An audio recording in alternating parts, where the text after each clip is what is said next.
Hello dears, എല്ലാവർക്കും ഇഷ്ടം മാത്രം പുത്തൻ വിശേഷങ്ങളിലേക്ക് സ്വാഗതം. അപ്പൊ നമ്മുടെ ഇഷ്ടം മാത്രത്തിൽ ഇപ്പൊ പൊരിഞ്ഞൊരു യുദ്ധം തന്നെ നടക്കുവാണ്. നമ്മുടെ മഹേഷ് നമ്മുടെ ഇഷിതയെ എന്താ പറയാ തിരിച്ചു പിടിക്കാനുള്ള എല്ലാ ശ്രമങ്ങളും തന്നെ നടത്തുന്നുണ്ട്. ആ ഒരു നേഴ്സിനെ പിടിച്ചതൊക്കെ നമ്മൾ എപ്പിസോഡിൽ കണ്ടു കാണും അല്ലെ. ആ നേഴ്സ് ഇങ്ങനെ സ്ലോ പോയിസൺ ഇഞ്ചെക്ട് ചെയ്യുന്ന സമയത്ത് നമ്മുടെ മഹേഷ് കറക്റ്റ് ആയിട്ട് എത്തുകയും അത് വീഡിയോയിൽ പകർത്തുകയും ശേഷം ആ നേഴ്സിനെ തന്നെ ഏൽപ്പിക്കുന്നുണ്ട്. ആതിരയുടെ ജീവൻ എന്താ പറയാ, ആതിരയുടെ ജീവൻ നീ സംരക്ഷിച്ചില്ലെങ്കിൽ നീയായിരിക്കും എന്റെ ഭാര്യയ്ക്ക് പകരം കുടുങ്ങാൻ പോകുന്നത് എന്നൊക്കെ പറഞ്ഞ് നമ്മുടെ മഹേഷ് ആ ഒരു നേഴ്സിനെ എന്താ പറയാ ഒറ്റയ്ക്ക് പോയി ഭീഷണിപ്പെടുത്തുന്ന ഒരു രംഗങ്ങളൊക്കെ നമ്മൾ കണ്ടിരുന്നു അല്ലെ.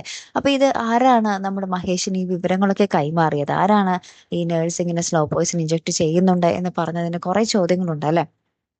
ചിലപ്പോൾ നമ്മുടെ വിനോദ് തന്നെ ആയിരിക്കാം. വിനോദും നമ്മുടെ അൻസാരിയും കൂടിയാണല്ലോ ഈ കാര്യങ്ങളൊക്കെ പ്ലാൻ ചെയ്യുന്നത്.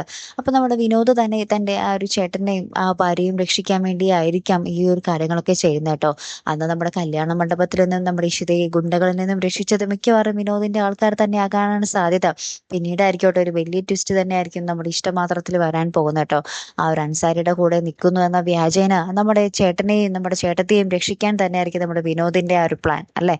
അപ്പൊ എന്തായാലും അങ്ങനത്തെ കുറച്ച് നിമിഷങ്ങൾ തന്നെ ആയിരിക്കും നമ്മൾ ഇഷ്ടമാത്രത്തിൽ വരാൻ പോകുന്നത്. എന്തായാലും നമ്മുടെ ഇഷിത പിന്നീട് അറിയുന്നുണ്ട് നമ്മുടെ മഹേഷാണ് തന്നെ രക്ഷിച്ചത്, മഹേഷാണ് ആ ഒരു കേസിൽ നിന്നും തന്നെ എന്താ പറയുക എന്നേക്കുമായിട്ട് മോചിപ്പിച്ചത് എന്നൊക്കെ നമ്മുടെ ഇഷിത അറിയുമ്പോൾ നമ്മുടെ മഹേഷിന്റെ ആ ഒരു മനസ്സിലെ നന്മയും സ്നേഹവും പ്രണയവും അറിയുന്ന ഒരു നിമിഷങ്ങൾ തന്നെ ആയിരിക്കട്ടെ നമ്മുടെ ഇഷ്ടമാത്രത്തിൽ വരാൻ പോകുന്നത്. അപ്പൊ ഇത്രയും നാളും ആ ഒരു സ്നേഹമൊക്കെ ഉണ്ടെങ്കിലും പുറമേ നമ്മുടെ ഇഷിത ഭയങ്കര എന്താ പറയാ റഫായിട്ടാണ് നമ്മുടെ മഹേഷിനോട് പെരുമാറുന്നത് അല്ലെ.